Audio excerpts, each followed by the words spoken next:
China, Russia, gonna kind of suck. We're back to a new Red Scare. But anyway. Oh, they are both red. That's right.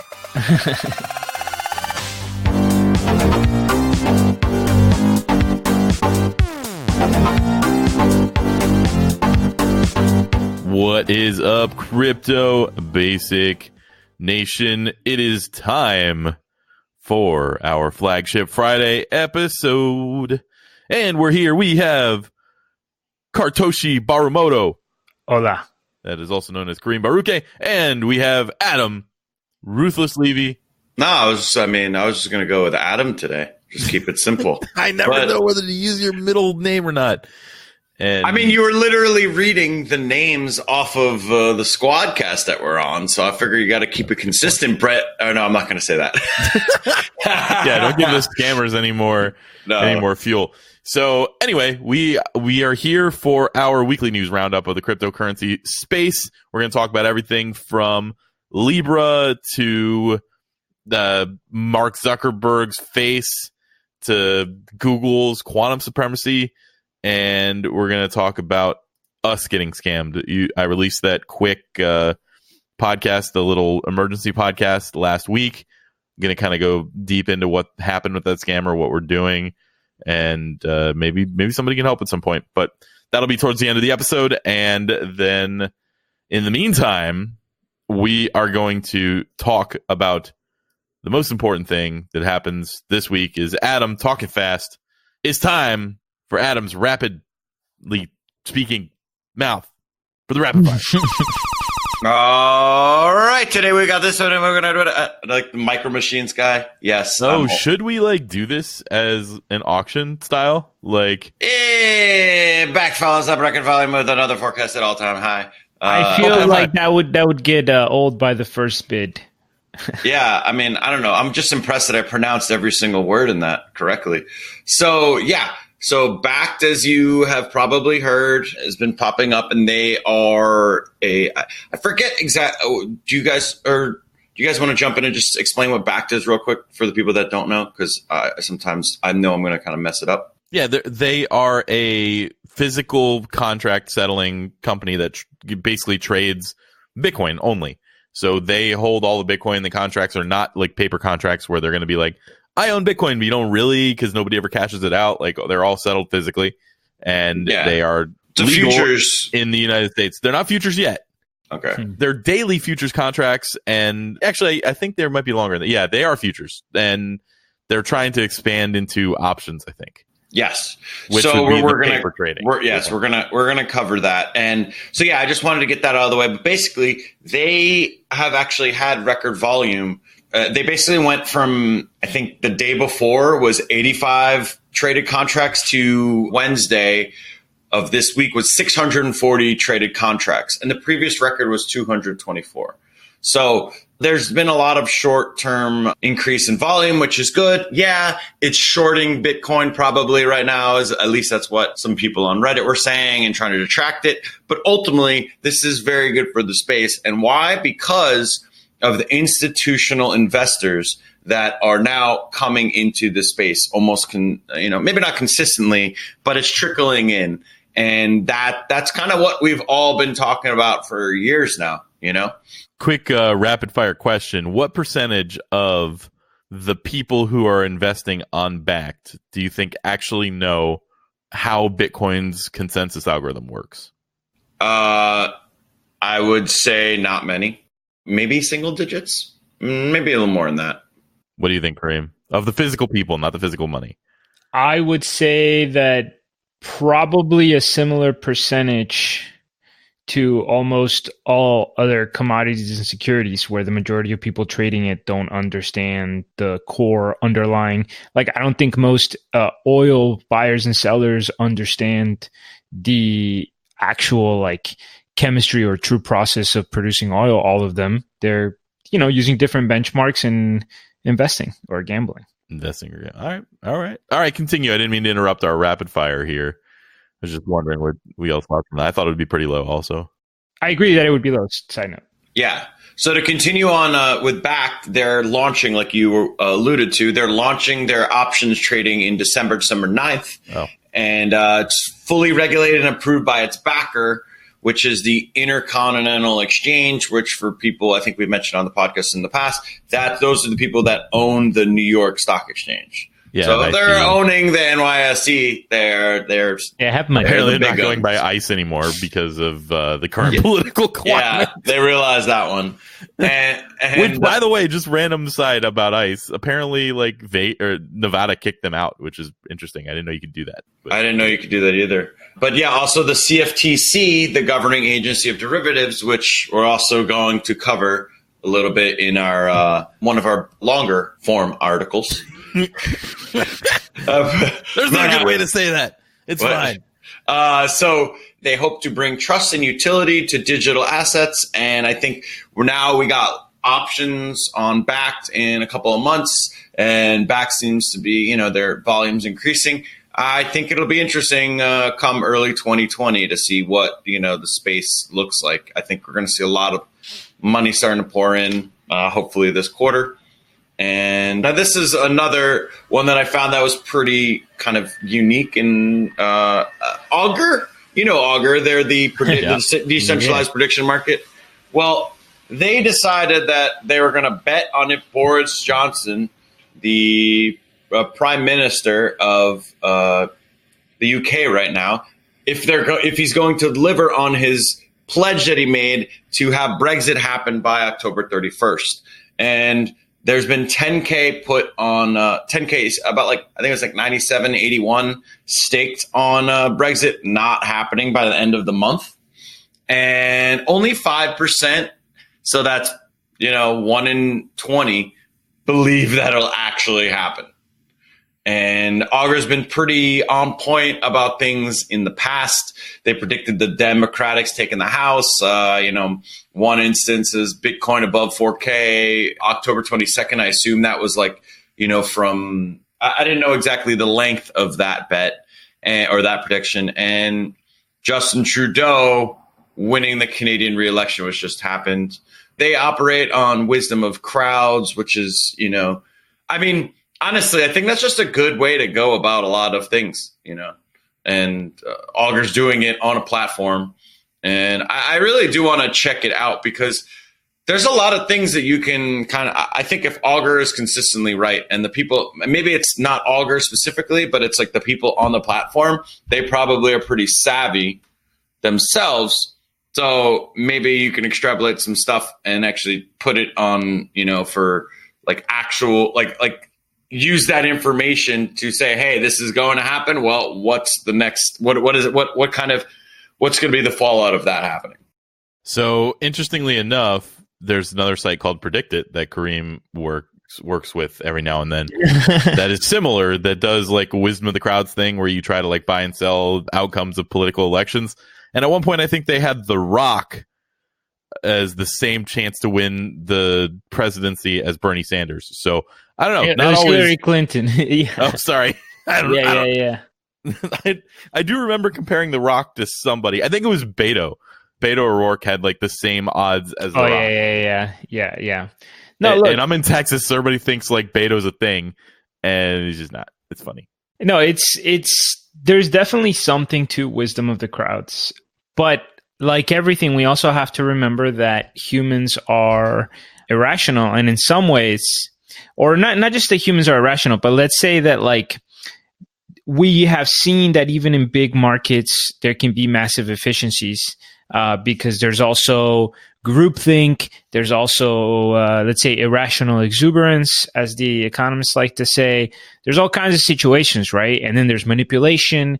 So when you also have financial interest, it's how big does the market need to be to prevent somebody from manipulating the market that has access to the decision, or vice versa.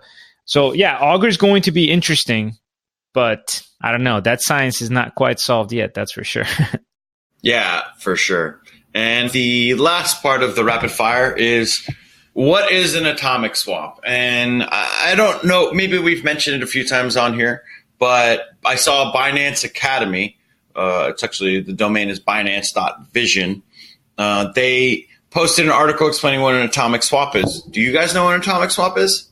Yeah, it's cross-chain transactions. So a way to send a transaction from Bitcoin that turns into Ethereum without an exchange doing anything in the middle in the process. That is correct. Brent always gets it right. And yeah, there was a little Billy Madison reference. If Brent, I'm not sure Brent even got that. He just kind of cringed at me saying that. No, it's all right. I got it. I cringed because I got it. So yeah, that is right. Basically, it allows for peer-to-peer trades across different blockchains.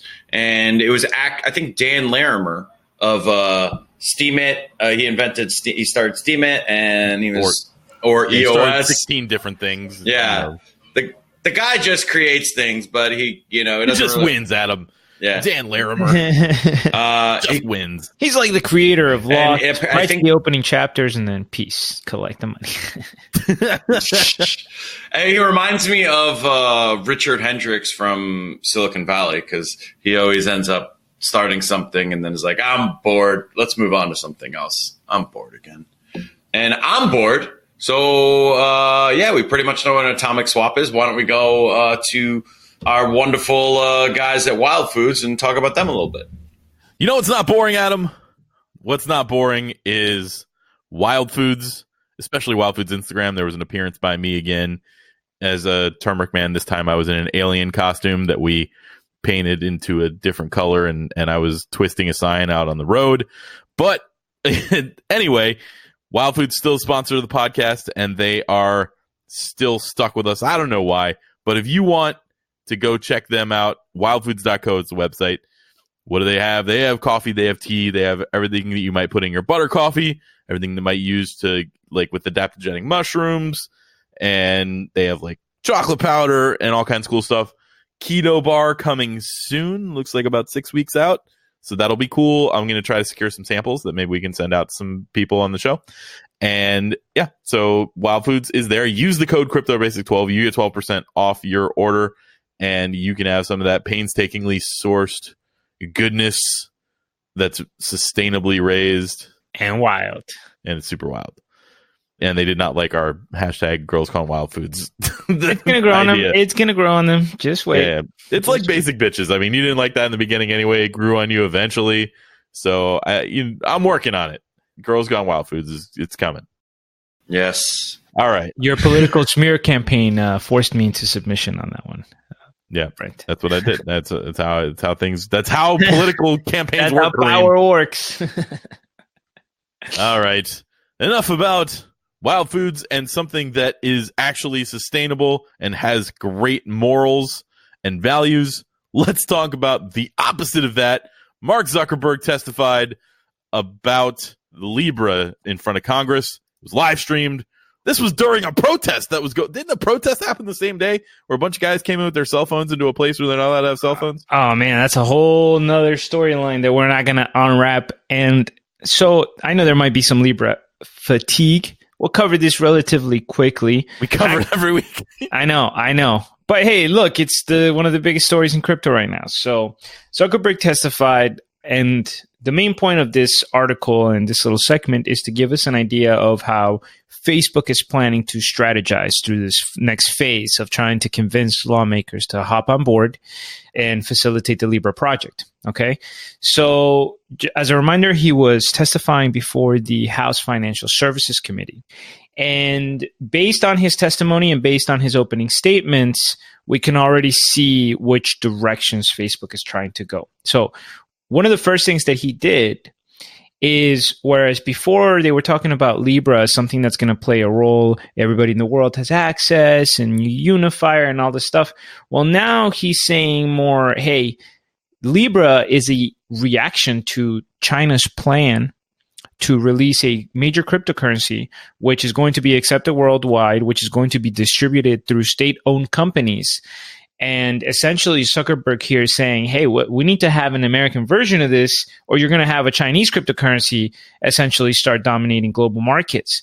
So you're seeing that he's kind of... The old China problem. That's right. That's right. And it looks like, unfortunately, we have indeed traveled back in time because, saying China or saying Russia is two things you could definitely use to try to get political points across, whether they're relevant or not, right?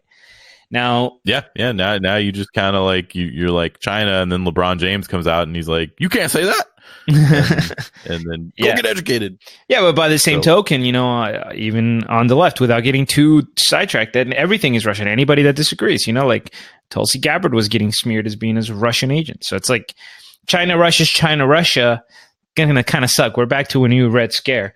But anyway. Oh, they are both red. That's right. So remember we covered last week that a bunch of these players like Visa and MasterCard and all them were leaving.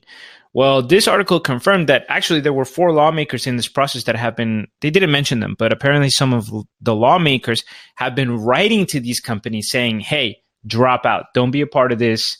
This is basically bad news. And that might have been part of the reason why some of these companies pulled back. Okay. Another problem that Facebook has is they're having to be, remember the big image problem with them is they don't respect data. So one of the questions was, well, what about the wallet? So Facebook is emphasized during the hearing that their wallet, which is different from the currency itself, but that they promise or they do not plan to sell any of the customer data to third parties about your wallet. So everybody, we're good. Mark Zuckerberg promises. We've been shitting on them for weeks. Yeah, this is all he had to say was they weren't gonna that's do all it. You had to say, homie. We were just worried that you were going to sell us out for billions of dollars, but now that I see that's not your intention. And again, he kept emphasizing when he was talking about this. He said, "If America doesn't lead, others will." And to be fair, it's a smart play because we do know, and we've covered on the podcast before, that there is a sense in which countries like China, Russia, and Iran are working together to create a less unipolar world and to try to release part of the grip that the United States has on the global financial system. So they feel that if they can unite together, they can create a counter, which essentially would reduce the power of U.S. sanctions, the power of the dollar, essentially get rid of one of the United States' most powerful political tools that it keeps using against those countries. So Zuckerberg is playing that up, and it's probably a smart move, even though his intentions are literally money, money, money. And I only know that by seeing what he does. Anyway. I do think that he's been advised probably by some people. Oh yeah, the China picture, just the China angle is a really good one right now. You're going to get a lot of sympathy there, or just say, my intentions are not. But and look, this could be a very powerful move because I don't want to get conspiratorial, but you never know what's going on behind the scenes. And sometimes industries can definitely work together for mutual interest. So let's say national security, whether that involves defense contractors or all kinds of military services, or all of these industries can be aligned here working when you're talking about U.S. national interest, and it always plays good for the politicians. So yeah, this is not a dumb play by Facebook. But either way, this was just to give us an idea of the strategy that they're using. They're focusing on national security, focusing on America's place in the world, focus on the fact that they're not going to sell the data and emphasizing that, hey, we could trust them with privacy. Whether or not that's going to work remains to be seen. October 19th, this last Friday, we had 3 different new bills introduced, propositions into the House and Senate. So remember, these aren't laws, but these are laws that are being submitted to vote. One of them is the Keep Big Tech Out of Finance Act. So you guys could probably assume where that's going. Yeah, it's probably going to have something to do with like Obamacare or something. The second is the Stablecoins Are Securities Bill. If this passed, by the way, this would be a huge deal for exchanges that are using things like, all of the stablecoins, right? That are essentially Libra in smaller scale backed by different things.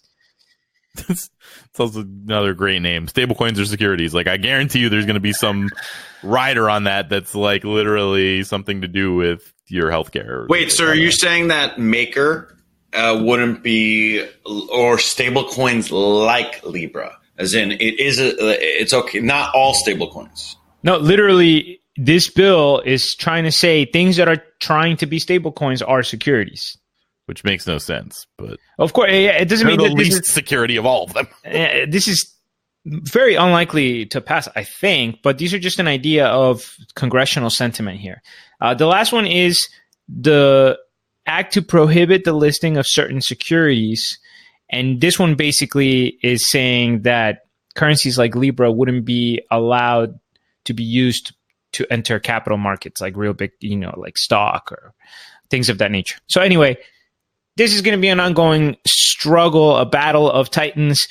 Who will win, a completely corrupted government that doesn't care about the average citizen, or a powerful multi-global company that doesn't care about the average citizen? Either way, friends, we're probably going to no. I have one thing to say about this. So I tuned in to watch this live for a little bit, and I had like 10 minutes, and I was like, oh, let's see this. I popped it up. And it was the end of somebody's questions where he was asking about version control, which made sense. And Zuckerberg wanted to expand on something, but they wouldn't let him. He's like, I'd like to add some more context to that. And they were like, no. And they moved on. Basically, like, he said he was talking about version control of the system. And Zuckerberg was like, look, I don't control that. We control our wallet, which is fine. And we do version control that. We don't do the protocol that we're going to work off of. I agree with you that they should have better things, and we'll suggest that to the Libra Foundation or whatever. So he was kind of distancing himself a little bit. But then Rashida Tlaib, I think that's how you pronounce her last name, even though it's kind of spelled a little bit weird. She was up next, so she started talking, and literally she starts off like, as a mom with Muslim kids, I'm like, what the fuck does this have to do with crypto? And she was like, what are you going to do to stop people from posting hate speech on Facebook? And I'm like, what?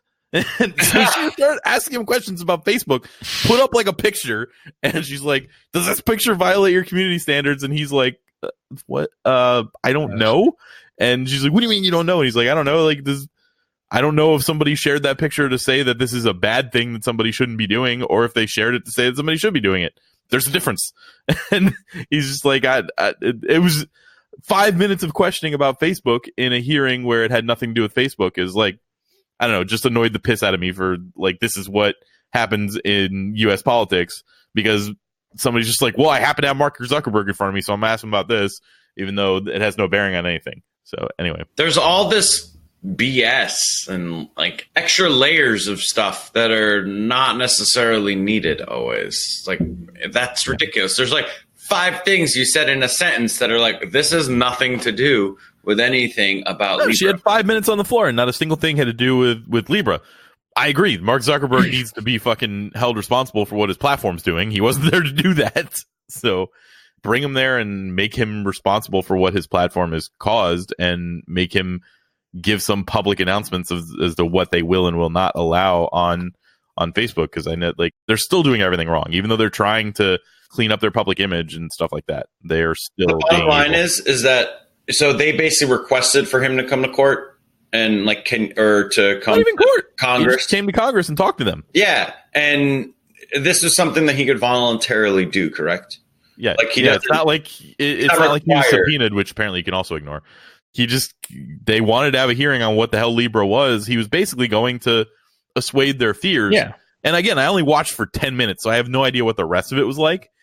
But I get so annoyed with the political process every time, because I haven't even really cared about politics until we elected a reality TV show star, and then I started like looking at things. But like, every piece of the American political system tilts the fuck out of me. So, and tilt makes me really upset. That's a poker term. Sorry, everybody. Anyway, yep. It's transcended into gaming also, but yeah, this is kind of. I mean, I respect that he came, to Congress. Whether I'm sure he answered a lot of the questions well. Yeah, like, he's not dumb, and that's the problem. I wish he was dumb. Oh well. I'll be honest. Sometimes I feel like he hasn't done that good of a job, but he's powerful. So No, he has. I feel like he's definitely on the spectrum or something, because he doesn't have any idea like what certain things that he says and does will look like as far as like the rest of the world or whatever. But he's not dumb, so you're never gonna trap him in a question. He's just gonna like get around it or whatever. So I would be happy to have him testify about something that he knew about, because I knew he wouldn't fuck it up, basically. which is 95% of the world. I don't think I could say that about, but I would not be happy to have him have my data. Enough talking about this piece of crap. Brent, you want to talk about the Lightning Network and maybe some issues that it had? Adam, the correct transition there was enough talking about that piece of crap. Let's talk about another piece of crap, the Lightning Network. Okay, so apparently a user lost 4 Bitcoin on the Lightning Network, like using the Lightning Network. So how is that? That didn't make sense to me, so I had to look into this and figure out how he could have lost this. So in our Discord, we had some people posting about this that are generally pro Bitcoin Cash, but again, reasonable pro Bitcoin Cash people. So it's tough. It's tough to find. There's a conversation. It's not just, there's a conversation back and forth. It's not just rhetoric. It goes both ways. Nobody gets upset or anything. It's cool. It's great discourse in our Discord. So anyway, they had posted about it, and I was looking into it, and I'm like, I just don't understand this. So it's complicated, but I was able to kind of break it down to the quick version. The quick version is there is a way that you could send a transaction on the Lightning Network and then upload an older version of your node and get your money out before that transaction goes through. What? So there is a double spend attack that you can do to the Lightning Network. In place to stop that is an automatic penalty of losing everything if you do it. So basically, again, I don't know how all this works. I'm trying to like ELI5 this, but I can initiate the send, and on the Lightning Network, it goes through basically instantly because of the way the Lightning Network works. But the Bitcoin blockchain still requires the blocks to be mined, and the Lightning Network needs to be put on that. So if I upload a new version of my Lightning Network that has a withdraw transaction on it, that will go through before the transaction goes through, and then in theory give me my money. But the way the Lightning Network works, if it detects an old version of the chain, it immediately takes all the money out and gives it to the other person in the transaction. So whoever you were sent the money to that you were kind of trying to take it out and get away from, gives it to them. So it's a huge penalty. So this guy apparently did it with 4 Bitcoin, and he's saying basically he had a power outage, or he was without power for a certain period of time. When he logged back on, he used it. He went back to open up his Lightning node, which worked at Lightning Network casino of some kind. So he logged back on to use it, and when he did, he got bricked by this. And he was like, it used one of my backups. Like, I didn't realize I couldn't keep backups. So apparently the Lightning Network people tell you don't save any backups of your Lightning Network at all, because if one of them gets uploaded, then you lose all your money on accident. So, like, if you're a system administrator and somebody tells you don't save your work, you're going to be like, that does not compute. What are you talking about? You always save your shit. If you don't save it, it's the dumbest thing in the world. That's the number one rule of anything on a computer. Yeah. So apparently this had something to do with like the way the power outage worked and a timestamp being affected. That's what this guy's saying. I went a little bit deeper, and I was like, maybe this guy was trying to pull some shit and he got caught and it worked. Like, maybe the Lightning Network worked correctly. So some of the comments, the guy's name on Reddit was Zippo Tim with only one P, or Zypo Tim, I guess. And he apparently sold his apartment for 4 Bitcoin and then started this online casino months ago. But he said like not all the money was his or something like that. And anyway, so there's gambling involved, and there could be a conceivable world where he didn't know that this would cause him to lose all his money. And he was like, you know what? I just want to like, messing up. People are winning off me or whatever. And he just tried to yank it all out of there and then got caught. I don't know which is the truth as far as like nefarious or not nefarious, but it does seem really crazy that keeping a backup could lose all of your funds. Just poof, gone. It is apparently like, I don't know, after last week's episode where we're watching live in-game footage of killing monsters and getting nano in situations where that couldn't happen because the way nano works is it's all on chain, so you don't have to worry about the consensus algorithm already works on nano. Anyway, it's just so not ready, and it is not something that you can release to the masses if a misclick can lose you 4 Bitcoin. And of course, the Our Bitcoin subreddit labeled the post as reckless. They labeled this user as reckless for saving backups. Keep it classy. Our Bitcoin subreddit. You guys are the best. So anyway, I don't know if it was an attempt to do something wrong or not, but our user lost his 4 Bitcoin in Lightning Network. So let's pour one out for him and all the other homies that have misclick sent crypto in the past. Yeah, that's a pretty brutal spot, no doubt. But yeah, I mean, like if your protocol can have such a devastating effect from such a simple thing, then it needs work. It's not ready. Like that is ready. The point of Bitcoin was the double spend attack. Like that was one of the pillars of building it. Like, how do we make sure this doesn't happen? And now you have a network that does not have a consensus algorithm and has a double spend attack. And the way to solve the vector means that if you misclick, you're screwed. That doesn't happen on Bitcoin. You can misclick and send the wrong wallet address, but you can't like run the old wallet version and end up losing all your money because you opened an old version. That just can't happen. Yeah. So is he just out the apartment now, I guess, without getting Well, no, paid? he sold. I think I said bought. He sold his apartment for that. So a while ago, this is like a year ago. So he doesn't have the apartment anyway, as it is.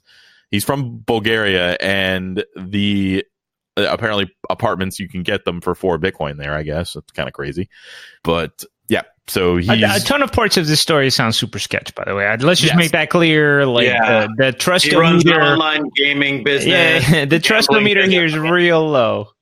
It is definitely. I don't think they're. I don't know. Probably 60-70%. This guy tried some bullshit because he also wasn't mad.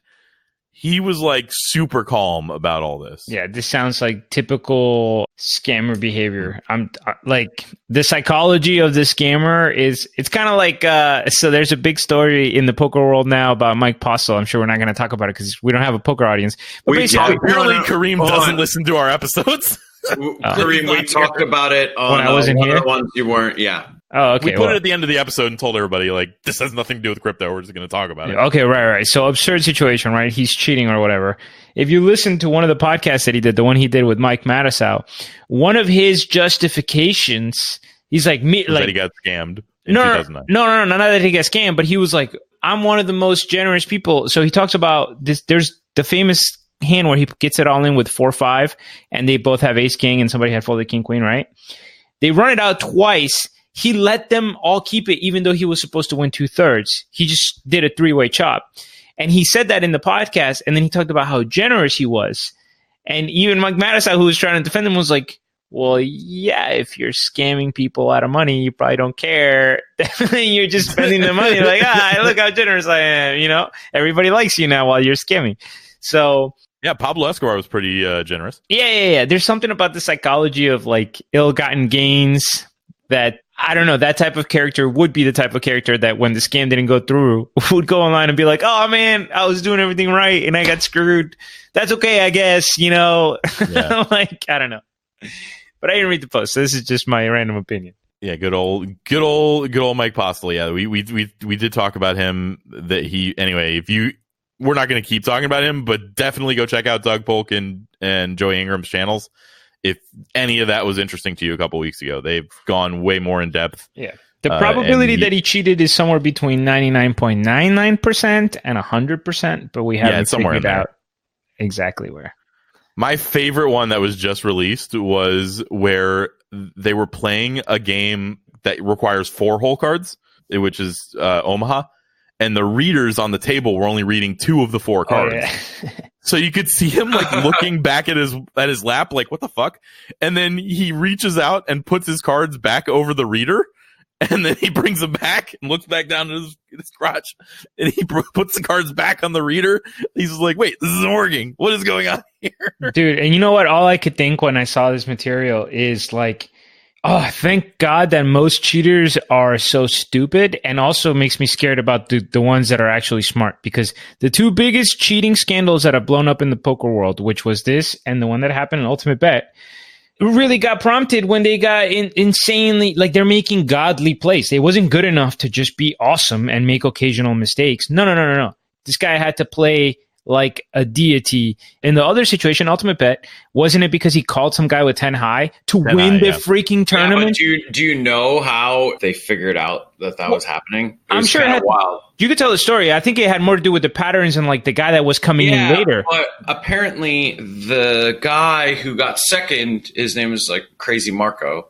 He ended up requesting the hand history from the event because he was fucking shook. I remember because like I was a grinder then, and I was like an Ultimate Pro at some point, but he ended up being so dumbfounded that had happened. He had like a flush draw, 9 high flush draw, and the guy just called him with bet called 10 high on the flop. Right. But they sent him a hand history, and the hand history had all the cards exposed from every single seat. So it was like there was a whistleblower at Ultimate Bet who then and then after that, Crazy Marco was like, what the fuck? Holy shit. And he sent it and posted on 2+2. And then that's when all the 2+2 poker players had a field day with figuring out. And there were numerous accounts and stuff like that. Well, anyway, so for you crypto people, the quick version is somebody was able to play poker online seeing hole cards like 9 years ago, 10 years ago now. And then somebody inside knew it was happening and sent a file that they shouldn't have sent that ended up bringing the whole thing crashing down because he made a play that was pretty obnoxious and obvious. And to tie this all together, Mike Postel on that podcast where Mike Matisow was talking to him, his kind of victim story is that he was scammed out of money on Ultimate Bet. Oh, right, brought it up like 5 times. Yeah, and he keeps claiming he was one of the winningest pros. And I'm like, oh, that's interesting. I never heard about you. But anyway, like the bottom line is one of the people that were going up to this, the girl that broke the story, she broke the story because she was watching him just, call with float the river with the backdoor straight draw, turn top pair and fold to a set. Like it just doing things that nobody would do ever. So imagine if any of these guys, if there's somebody out there that is cheating and is actually even semi-restrained, they might get away with it for 10 years. It's absurd. It would be hard to tell the difference between somebody doing very well and we say it all the time when scams come up that we catch. Like, why would this person do it this way? Oh man, they could have just stolen a little bit of money for the rest of their lives and whatever. So, well, good thing that there's a balance there. Like your inability to care about other people and be willing to screw them over also makes your greed insatiable or something.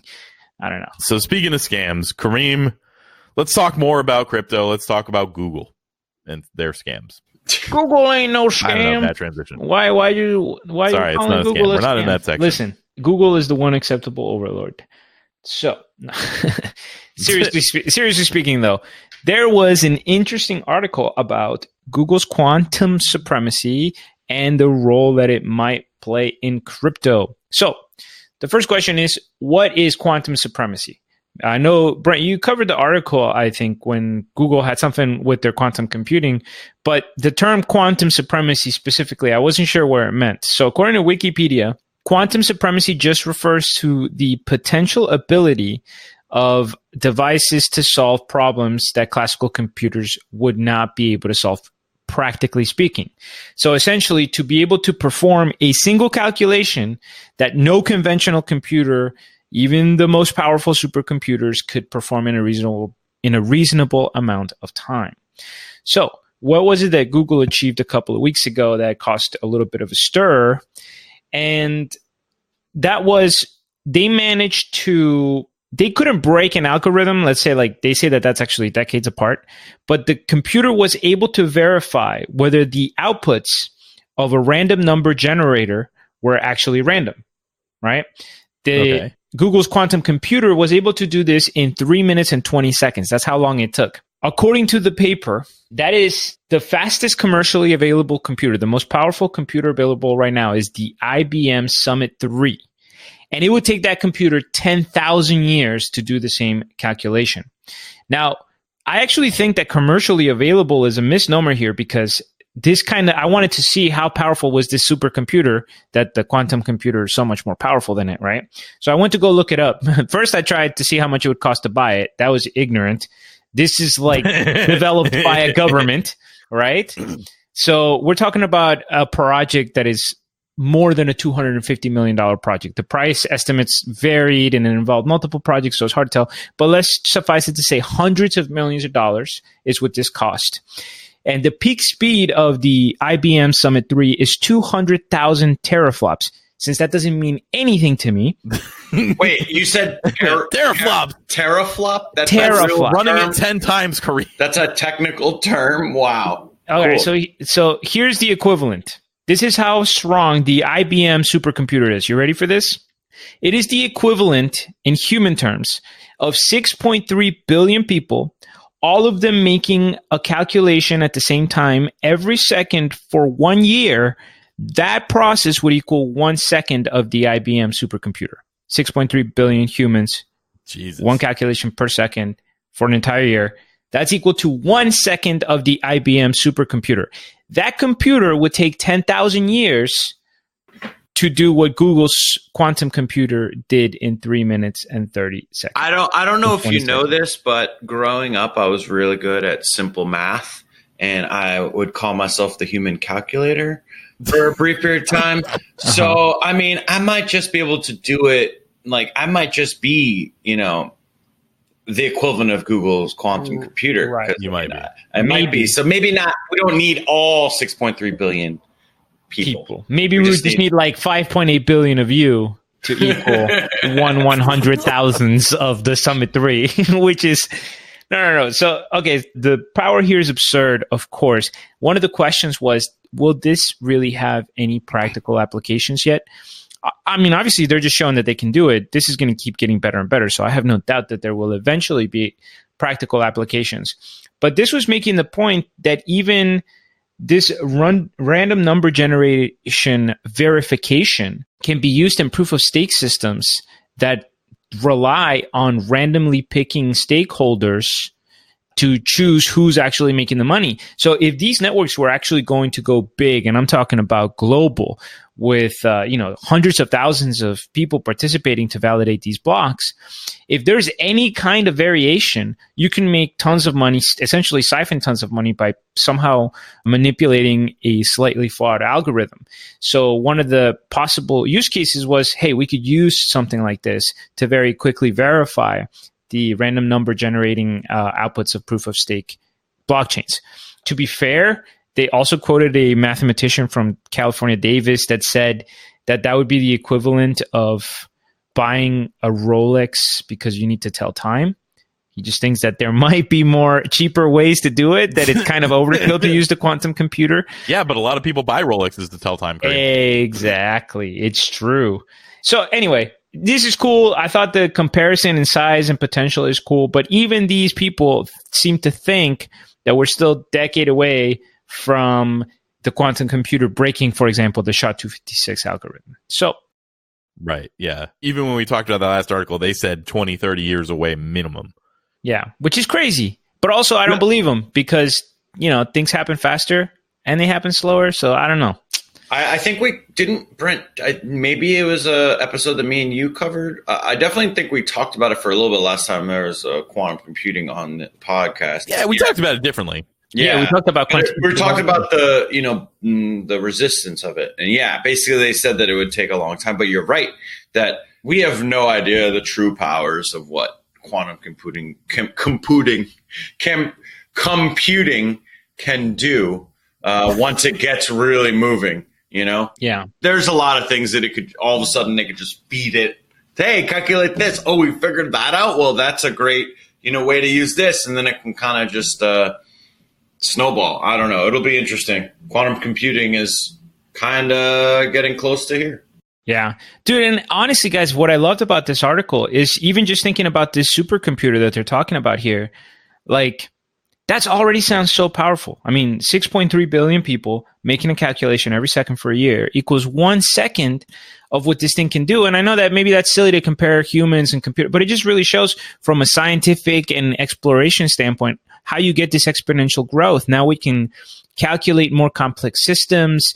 Maybe we're going to get closer and closer to being able to simulate biological beings on a computer to find out medicine, or simulate complex social structure so we can have better understanding of economics, or have a better understanding of environments.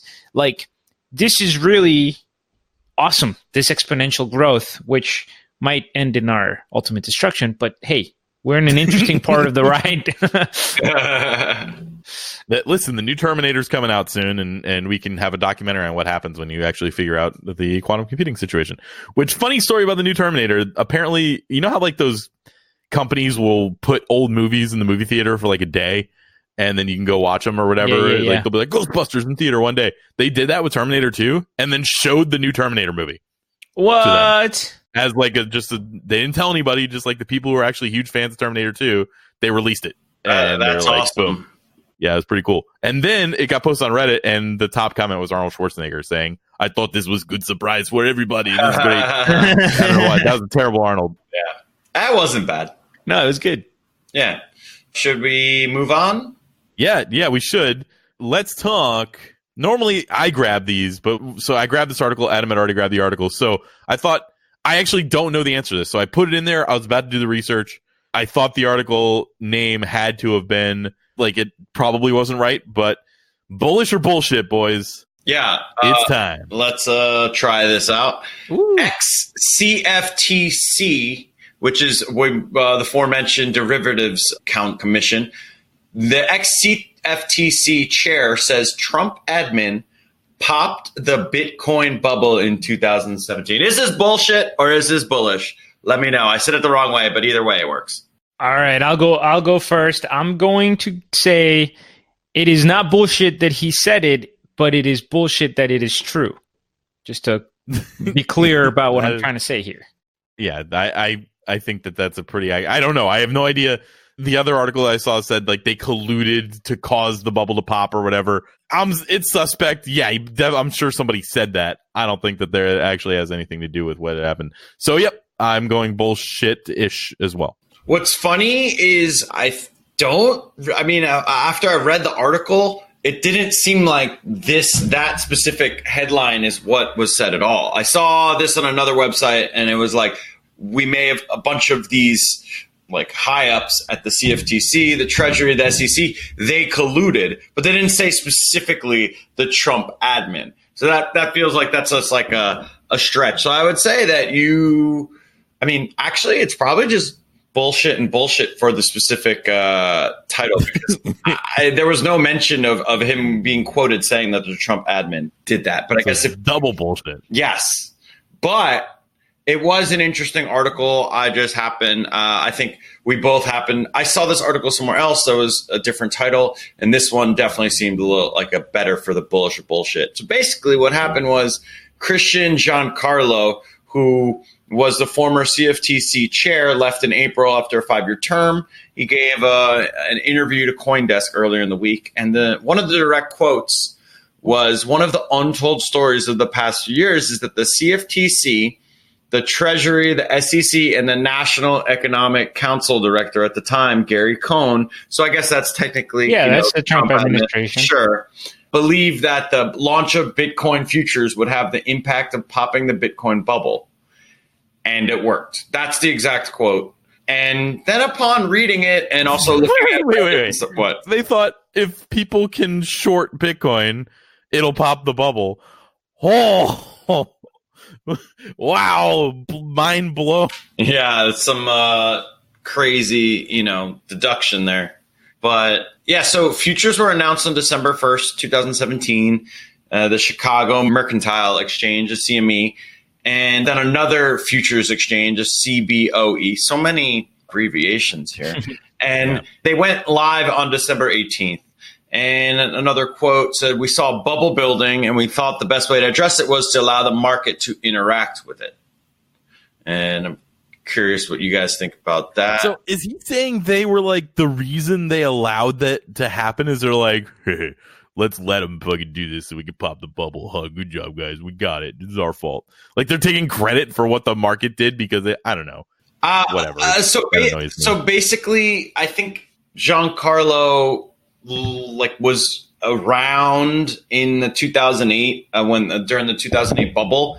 And he said, coming out of the 2008 financial crisis, the legit criticism of regulators was along the lines of, where were they during the expansion of the real estate mortgage bubble? And why didn't they take steps to pop that bubble when they could have? So basically, I think they were trying to not have an even crazier situation arise. And upon seeing that, and like, I can agree to some extent, because everyone was very tribalistic and just saying it was a very wild time, to be honest. And I've always kind of said that, yeah, it obviously sucks to have a bubble when maybe you're impacted, but it kind of was somewhat necessary to allow regulation and, institutions to catch up, because it's like, it was just way too wild of a currency then, or the whole market was pretty wild 2 years ago and inflated. Yeah, it's this quote that you have here is really strong, because you have here in the outline that if you don't have that derivative, then all you got are believers, and it's a believers market. That makes a lot of sense. It's essentially, the markets are created. Markets don't exist in a vacuum. So if you don't allow people to interact with the market in certain ways, or if you do, those are all the conditions of the market. So yeah, if you have a market where everybody's basically long, I could see how that's stimulating a worse and worse bubble, Yep. Yeah. So funny enough, I'd say that while it was bullshit, and I guess it's like kind of a stretch. I guess technically, that Gary, he was involved in the Trump admin. I'd say that the article had a good amount of bullish kind of, maybe not bullish sentiment, but everything in it I thought was, all right, I can agree with that. Here's my Brent makes a narrative out of nowhere assumption about this particular thing. I think that this guy had conversations behind closed doors when they were talking about whether they could approve this thing or not to let the futures trade happen, where they're like, it's a scam. Just let them fucking short it, guys. Like, let them short it. It sucks. It doesn't matter. It's a scam. And they had a negative opinion towards Bitcoin. So they let the shorting happen and, gave it the reason of the market or whatever. And now afterwards, he's kind of like, yeah, like, it's kind of our fault. Like, we let this bubble pop because we said you're allowed to short it. And almost like he's taking credit for the downturn in the market, which is kind of funny. Anyway, so I have no basis for that at all. Two things I'll add there is, one of the reasons I thought this was bullshit is because I'm sure the Trump administration can influence. And I get it. Creating the possibility for short positions is a way to do that. But it's still a global market, right? So the reason crypto is falling has more to do than just this. There are other players involved. And part of the idea is, even though government forces are powerful, one of the things that we've learned with the different crises and all this stuff is that they're not all powerful. They can't fully control everything, even if they would like to. So I'm sure the Mt. Gox sale had nothing to do with it. Right, exactly. There's tons of things that are going on, right? From geopolitical instability to market players to manipulation to regulation. So anyway, there's multiple forces at play. But maybe they do see the bubble popping as a good thing. That's, you say like it's his fault and maybe he's proud of it. But in some ways, right, like in theory, for example, that's what the Fed is supposed to do. If they see that there are bubbles that are being created, they quote unquote are supposed to take away the punch bowl from the party so things slow down. And in some ways, this could be considered a way of saying like, yeah, it was going to be worse if we didn't get involved. So I could see how they see this as a victory. I'm not educated enough to know if they're right or wrong, but I could see it. Yeah, you're right. It is probably a little egotistical to be like, we caused the bubble. But, there were a lot of factors. But, I believe this conversation did happen. And they did see, the writing on the wall somewhat. All right. Why don't we move on from the old... Brent, are you older than the average life expectancy of fiat currency? You just got crushed, Brent. That transition was way better. Well, boom. Adam, you do transitions now. Brent's like fired. All right, so... also, yes, I'm older. You are. All right, well, what is the over-under for average life expectancy, Brent? Well, so here's actually the funny thing about that number, and this is why I wanted to add it in today's episode. This isn't actually a Brent This is a Kareem. Yeah, he didn't put the K on the end, so yeah, I got this. Yeah. So here at CryptoBasic, I think it's safe to say that our guiding principle is the truth. That's what we care about the most. We want reality, and we want you to navigate the world with prioritizing the truth over what we want to believe or the people who are trying to scam us or everything like that. So one of the ongoing memes that has existed in the crypto space that we have inherited from the gold currency space is the idea that the average life expectancy for fiat is 27 years. That's on average how long fiat currencies live. So this information comes from a blog post by John Paul Koning, who's, in the Cato Institute and a couple of those other. He's got a blog post, financial journalist, whatever. But the substance is what matters. It's very interesting. So he tries to trace back the origin of this meme or this thought. Where did we first come up with that? And he goes to some advertisement, people who are claiming it, like, let's say, institutions that are selling crypto or gold have it quoted. There's some books from some gold bucks that mention it, but everybody's just referencing something else, until he's finally able to trace it back to an online post by Matt Hewitt. This post has since been removed. But essentially, in the post, the creator of this meme recognizes that he breaks down all of the fiat currencies that have existed into two categories. The 176 currencies that still have an active fiat and 599 currencies that no longer exist, right? How did he get to the 27-year average? He did that by looking at the average lifespan of all of the currencies that no longer exist, but ignoring any currency that still exists. So all the currencies that are still in existence today aren't even factored into that average. The dollar, for example, or whatever, any currency that hasn't already been defunct. So essentially, it's looking at it's specifically looking at the subset of failed fiats, but not the ones that are active, right?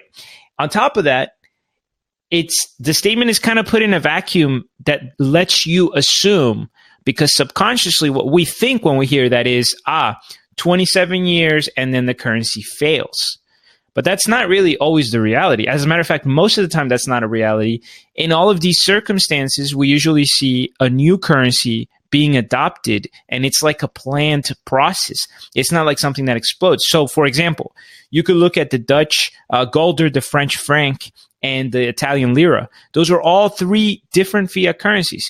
And you would be correct to say that they ceased to exist, but they were replaced by the euro. It was a decision that was made by those countries. The people that had lira or the people that had gulder or francs exchanged them for euros. Their wealth didn't disappear. Now, I'm not getting into whether or not the euro was a good currency or a better or worse. That's not even the point.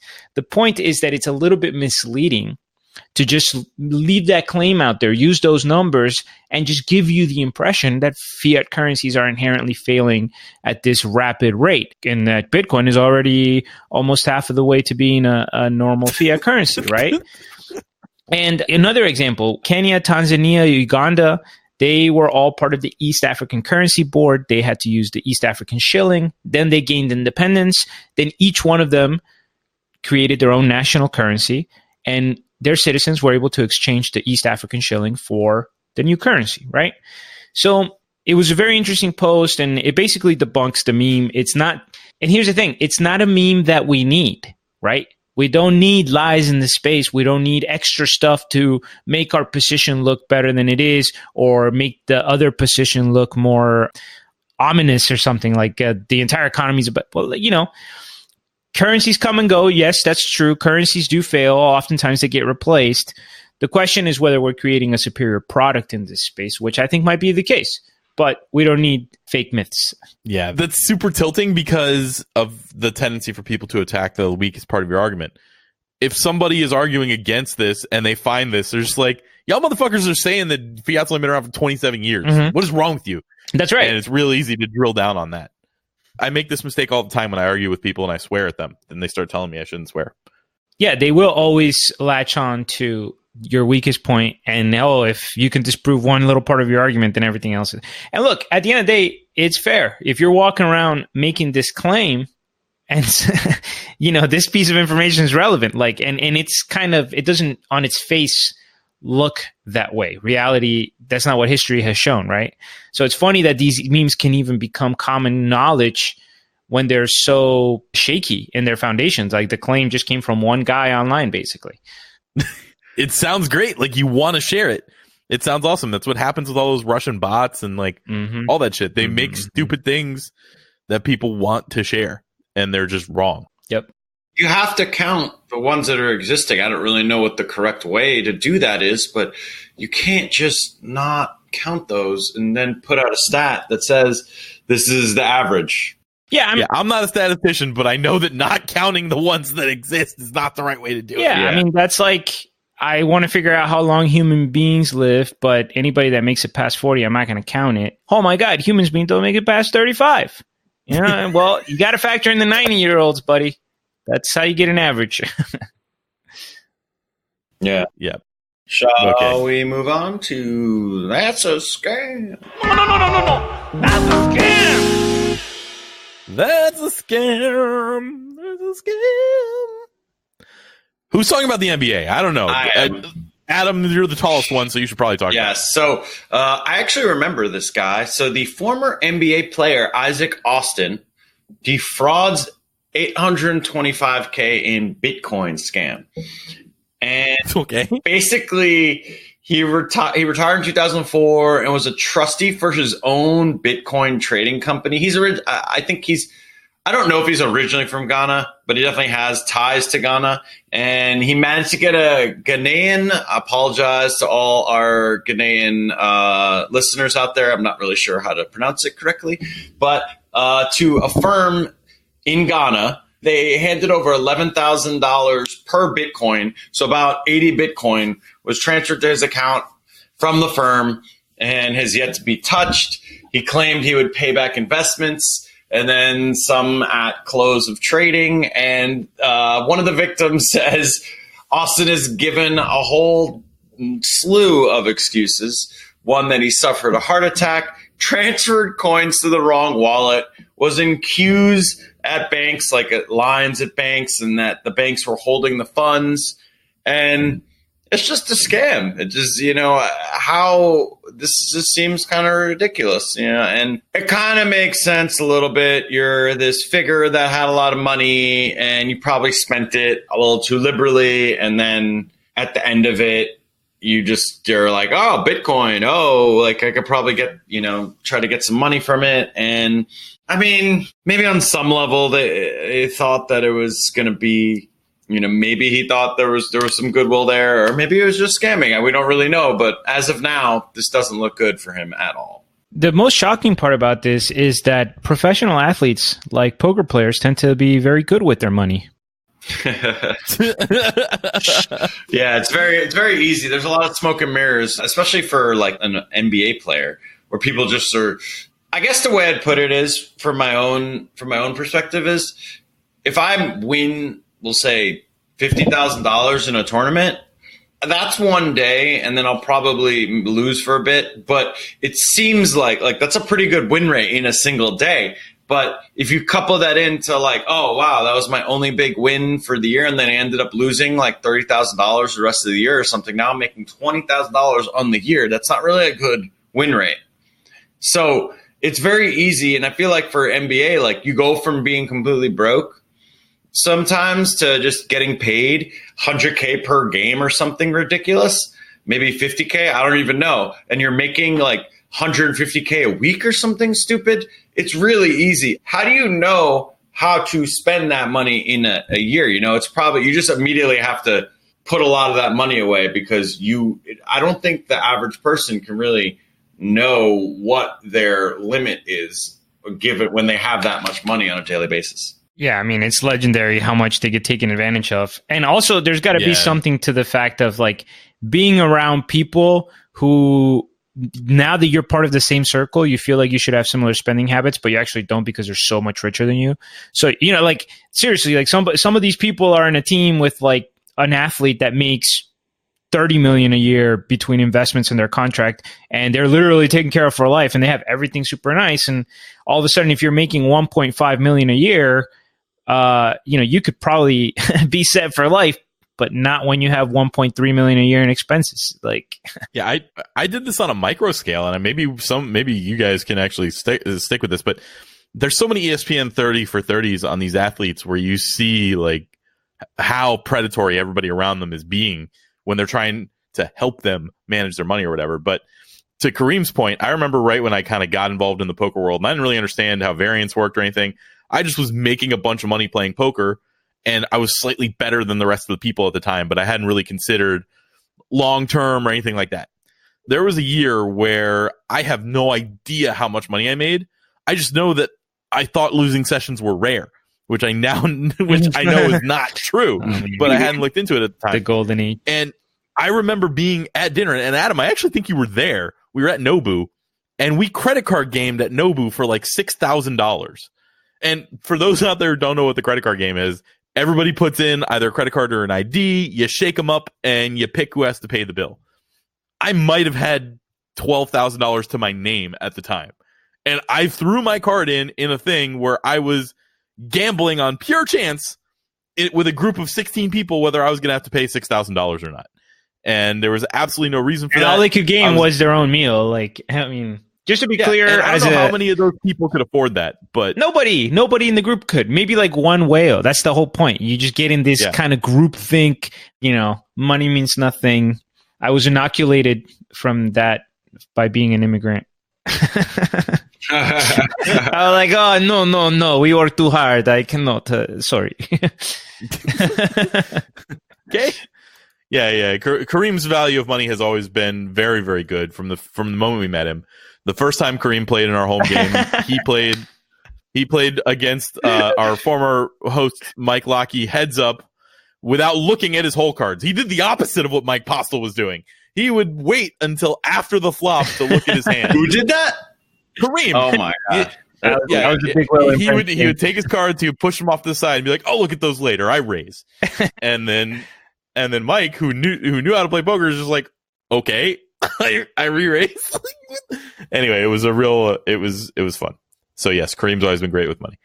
That was the end result of that. And Brent, do you want to talk about something that happened last week that kind of was unfortunate? Yeah, I mean, I think you should get into it. Yeah, this sucks ass. So we had a scammer in our Discord, and I released that quick podcast just like the second I found out about it. I got that out to anybody who happened to be a subscriber. I put announcements in the Discord or whatever, but I wanted to get it out there to anybody who could possibly hear it. And now that we've had about a week to kind of see what happened with this, I felt like it was worth talking about on the show. But basically, the quick version is one of our listeners got scammed at half a Bitcoin. And that's what we know of so far. And the attack vector was a scammer popped into our Discord and changed their name to our names. So I even saw it. I saw a person enter the Discord as Brent Philbin, whatever. I didn't see it when they happened, but a couple hours later I popped on and I laughed because we do have a lot of listeners that like to troll and do funny things. And I was like, that's funny. And then my next immediate thing was, but just be careful, guys. Like, don't give your private keys to anybody, whatever. So what was actually happening was they were messaging everybody in the server, and I started to figure it out pretty quickly as people started messaging me saying like, hey, some guy with your name is asking me for money. Unfortunately, he'd already gotten to one of our listeners. So he was messaging everybody with Brent Philbin, and it's kind of bullshit. I'm talking with Discord, and they won't give me any information. They say they'll cooperate with authorities, and the listener has reached out to the authorities, and he has police report, but I don't know that they'll actually go through with this. But Discord Nitro allows you to pick the 4-digit number that comes after your name. So what they did was they made their name super similar to mine. Like they changed like a capital letter or something and then put the same 4-digit number on the end that's randomly assigned to me because they have the premium version and they're allowed to pick it. So even if you clicked on my name and happened to know what my number was, it would be exactly the same from the scammer. So they had my name. They also had my picture. They basically took a screenshot and zoomed in a tiny little bit so you couldn't see the outside. And now they had my picture from my profile and they started messaging everybody. And I feel awful about this because one of the listeners, the end result was, again, he gave them half a Bitcoin, and it makes me feel awful that somebody trusted me enough to send me half a Bitcoin and sent the wrong person. Like, I wouldn't send either one of you guys $4,000 without getting on the phone with you. There just isn't there isn't a situation for that, and I trust you guys as more than I trust anybody else in my life. I would, so for somebody to give us that kind of trust is like, and then have this guy take advantage of it, it makes me sick. Back in the day when someone would ask, hey, can you transfer like 1,000 on stars, poker stars or something? I would confirm with the person through text by asking them some like random question, like just trolling them about an inside joke or something, and then like, or AIM or whatever. And if they responded, like even then, like you should always, like, I'm not saying that, it's just it's a tough world out there on the internet. You have to be always vigilant. And I know it's really unfortunate that this happened in our community because we kind of talk about that a lot. And there's a lot of things that like, even within like, there's so many different attacks and stuff or ways to just, small little hacks that it's just unfortunate. And this is one of those that, is one of the higher level ones that I've seen. And you just have to be very, stay on alert almost always. Yeah. And needless to say, guys, I mean, literally never, ever will we ask our listeners for money in some kind of private setting ever. Like if, the Patreon's there and we talk about it publicly on the podcast, but, our business model, like the way we think and everything, there's no situation, it's just not going to happen. So if you ever get anything, even if you're like 99% sure it's us, you should assume it's not us because we're never going to ask you for money. Never. There will never be any point in history where any of us will ever ask in Discord for money, period. That's it. So, I changed my name to like never giving away Ethereum or whatever. We used to make jokes that like when the Twitter bots started scamming you knew you made it or whatever. And it just feels terrible to have this happen to a listener. So I wanted to go quickly over what the scam was, how this guy did it, what he did, and also some of the red flags that our listeners should have noticed. So first, the message that they sent to everybody was, do you know anyone who's selling ETH or has it? I left my ledger at the office and I'm meeting a client. I went on BTC Pop, but they want to charge me 27% to borrow it for an hour till I'm back, and that's insane. So that's what the scumbag scammer was saying. Just right off the bat, if you're impersonating me, I don't have a fucking office. So I don't have clients. Right away, that is not me, but I understand that those words are kind of universal enough that it can make sense. So some of the other red flags, and there was a long back and forth here, and unfortunately, our listener almost caught it. Like he almost got there a couple times. So first, he asked for a voice verification. He's like, "Hey, can you just send me like a recording real quick?"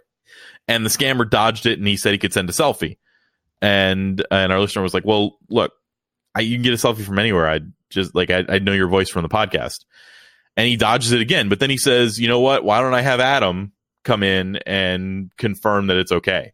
So another person came into the Discord a few minutes later that copied Adam's name, Adam Ruthless Levy, but with a lowercase r instead of a capital R. And he said, yeah, hey, this is Adam. It's cool to like give Brent. It's fine. So we had the guy did two separate accounts and did it that way. So then the guy ended up calling him from a number that we assume is spoofed. I'm not going to say the number, but the number's caller ID did not belong to me. It belonged to somebody completely different. So he noticed that. He's like, well, why does caller ID say this? And he didn't even really answer that. He just kind of ignored it. And then he also said, don't worry, man. I've got 4,000 Bitcoin. Obviously, I don't need to rob you for half a Bitcoin. I don't have 4,000 fucking Bitcoin. I don't have even 4 fucking Bitcoin. So like if I start bragging about how much money I have, everyone knows it's the exact opposite. And so yeah, 4,000 Bitcoin. Nice. Or ask for my wallet address where I have 4,000 Bitcoin, and I'm not going to be able, well, actually he probably knows where there's an address where he can show that. Anyway, then he even said something about using his iPhone. He's like, oh, the stupid iPhone or whatever. And again, listeners noticed and was like, I thought you used a Note 10. Because I've talked about it on the podcast so many times that I haven't used an iPhone in so long. It was just another red flag where he could have done it.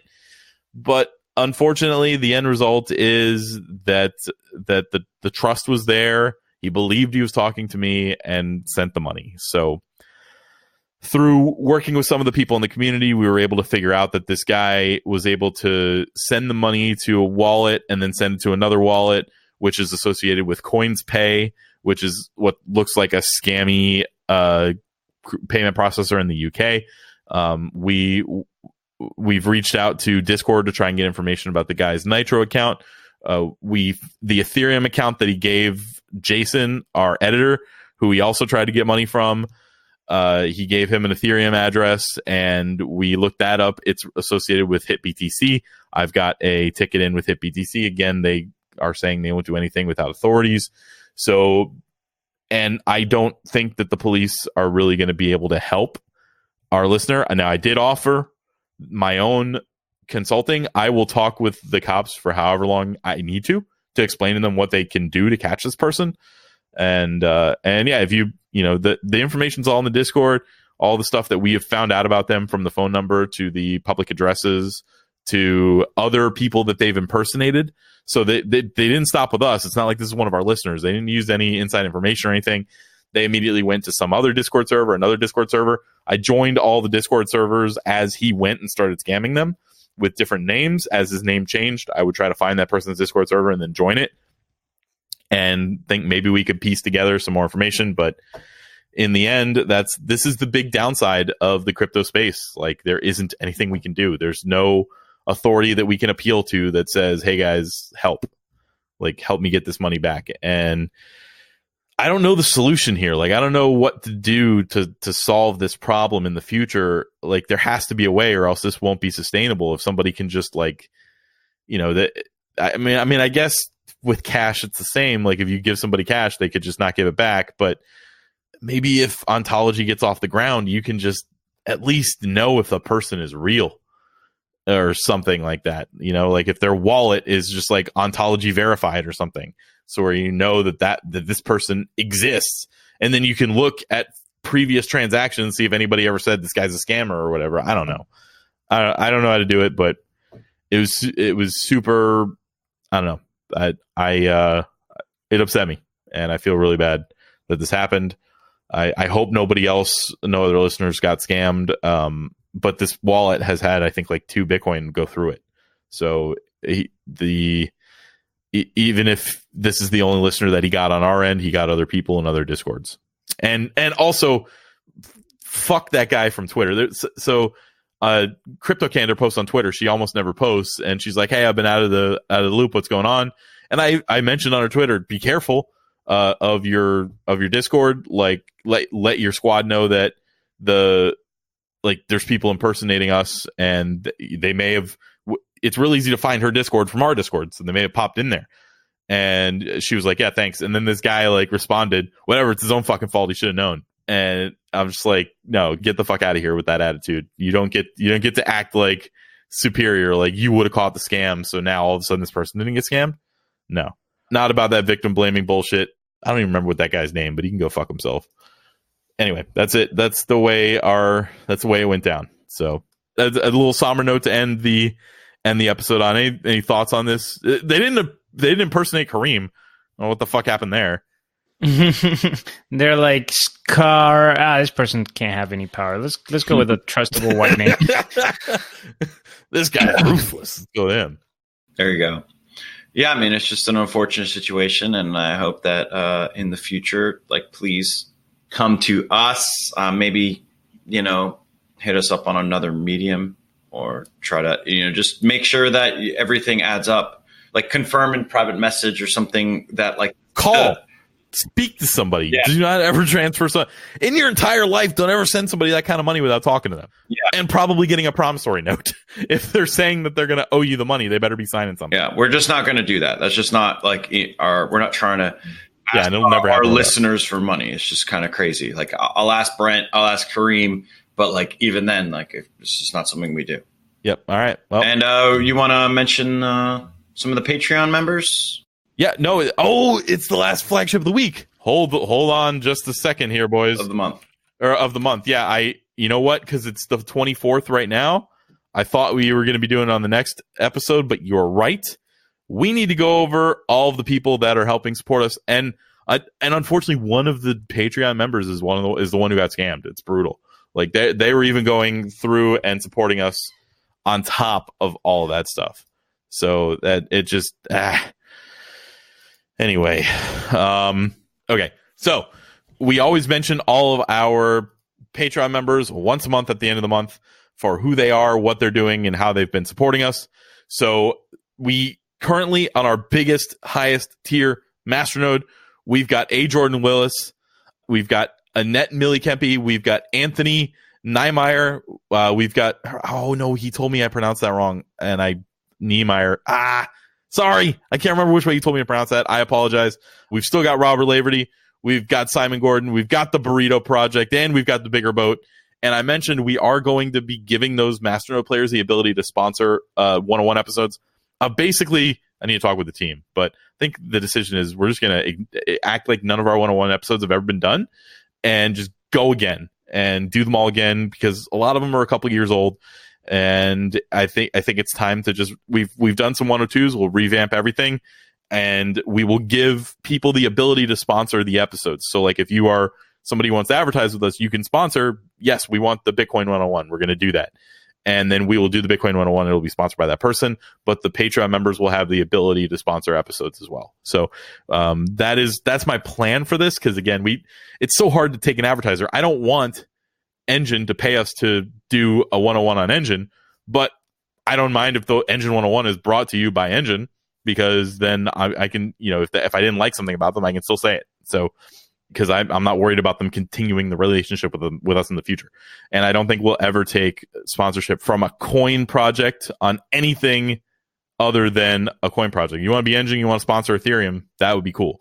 But we're not going to take it on we're not going to be like, hey, the flagship is brought to you by Ripple or anything like that. It's not going to happen. So anyway, those are our $5 Masternode members. And then we also have the Secure Node members. We need to talk about them. We've got Degenerate, Brahmin, Ether Cocky. You haven't changed your name in a while. You need to change that name. I need to be saying something else on here. Jeff and the Z-Man. So that's it for the Patreon. You can join at CryptoBasic or at patreon.com/CryptoBasic. And the tokens are good. They're sent out. So if you haven't gotten your Engine token, remind me, send it to me, because it's been so long since I got my private keys for that. I might have missed one. There are tokens on the Engine blockchain that are unique to Patreon members. We still have like 60 of them left, something like that. We will never make those again. So go ahead and become a member, and you can do that. There's a few other perks and a couple more perks coming in the very near future. So enjoy. And also, we are not financial advisors, right? No, we are. Y'all agree with me on that? No. Yep. We're not financial advisors. We are not financial requesters. We are not smart. We're idiots. And Adam's the only one who's dumb enough to use an iPhone. So all investments have inherent risk. Make sure you do your own research before you make any financial transactions and understand what is happening in the crypto space. Join our Discord, and that's it. We're out. All right. See you, everyone.